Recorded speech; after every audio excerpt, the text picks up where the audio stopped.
beating Mitt Romney.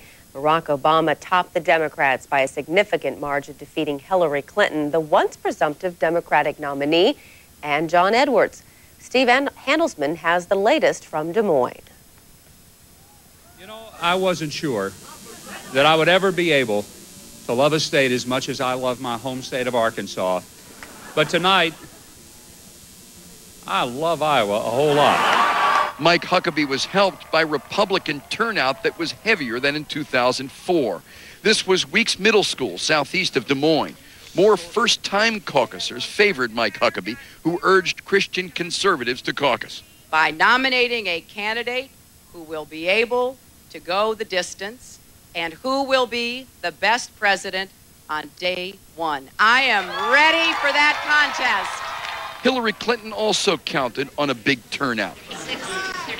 And Democrats jammed Westridge Elementary in Des Moines, 3 times the number that caucused here last time. Back to Weeks Middle School.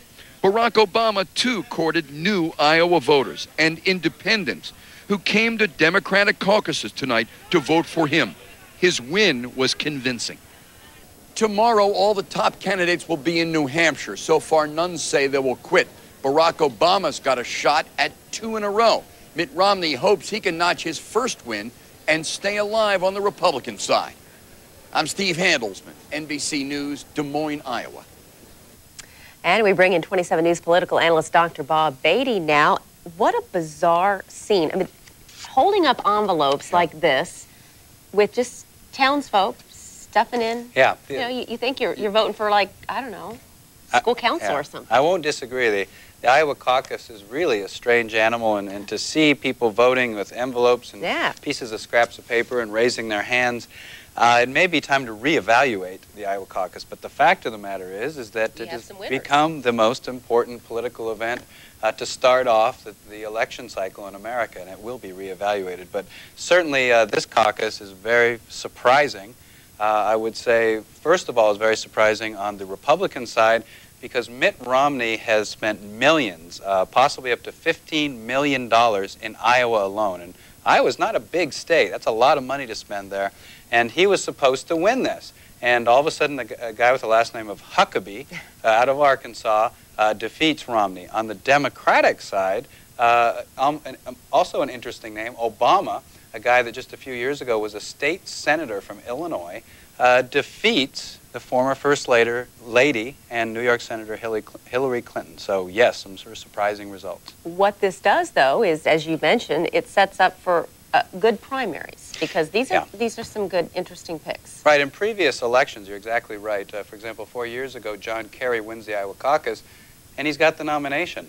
We now have competitive primaries and caucuses going on for several weeks, maybe even months. On the Republican side, we have Romney, Huckabee, McCain, Giuliani. Where's Giuliani? On the Democratic side, I think it's more of just between Hillary Clinton and Barack Obama. Yes, John Edwards did well, but he just does not seem to have the money or the support to carry on.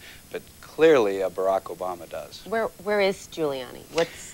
I mean, where's nationally, Rudy? Rudy. Yeah. We're nationally doing so well, and then nothing. It's amazing. Here's a man who is leading the Republican national polls, and yet barely even shows up in Iowa. His strategy was to skip Iowa and wait, but he may be waiting too long. The first state where he may win is January 29th in Florida, and that's between now and then, somebody like Huckabee could get enough momentum to make Giuliani sort of an afterthought. So he has to be it's too late to rethink his strategy, but it's amazing to have the #1 Republican basically have to wait a month before he could win a race. Okay, are we going to see these in Kansas in a couple months? We will. Okay. We are having caucuses, so we will be seeing possibly envelopes, but these results may make the Kansas caucuses, January 5th, February 5th for the Democrats, February 9th for the Republicans, relevant, and just possibly we may see some candidates come to Kansas. Yes. That will be interesting. We'll be all over that here at Channel 27. Yes. All right, and we appreciate your time and your new look for the caucus day. Yeah, Brookwood Barbers. Right, we like this. Yeah.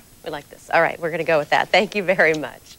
Some Fort Riley soldiers are learning from some of Topeka's